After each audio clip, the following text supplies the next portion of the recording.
Ma'am, excuse me po. Good morning. Bakit? Anong ginagawa mo dito? Ma'am, mag-a-apply ho sana ako sa inyo ng waiter eh. Kasi nakita ko ho sa labas hiring, nakasulat ho sa noon ng guardia niyo sa baba. May resume ka ba? Oo ma'am, meron po. Ito nga po. Ay! Ayan. Yan ho lahat na experience ko, kahit po yung mga bawal, nilagay ko na. Ang laki naman ng resume na yan. Grabe namang resume na yan. Ano bang ina-applyan mo? Waiter po. Waiter po ako dati sa bar, tsaka sa restaurant, ma'am. Waiter lang? Nagda-dancer din po. Waiter-dancer. Answer lang talaga. Nagsiserve lang, ma'am. Pero, teka lang, ikaw, wait lang. Ayan po. Namumukhaan kita. Di ba artista ka? Ayaw po. Kaya pala eh. Ikaw yung artista na panood ko na ito mga kapitbahay. Ay! Guess natin, Nico Natividad! Isa sa dating miyembro ng grupong hashtag at nakilala online dahil sa kanyang mga nakakatawang content.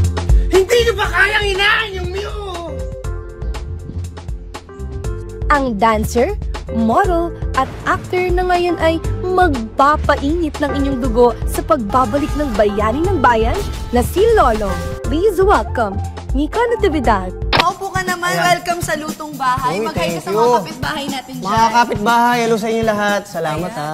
Nasa lolong ka pala. Oo, excited ako dahil may niluluto kaming show sa GMA. Unang show mo to. Unang show ko sa GMA, tapos first teleserye ko rin sa kanila.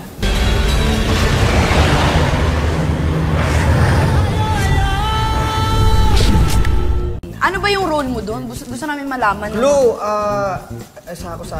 leader Buhaya. ako. Ikaw ang Hindi ako buhaya. buhaya. Kaibigan ng buhaya. Hindi. Ano ako dito kontrabida ako dito ni Lolo. Ano kami, 4 tagapalo. Ako ang leader ng 4 tagapalo. Ang pangalan ko, Judas. Paano ba yung acting ng isang Judas?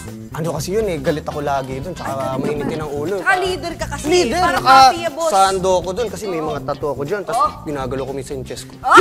Ay, Ganun ko yung kay Lolo. Mag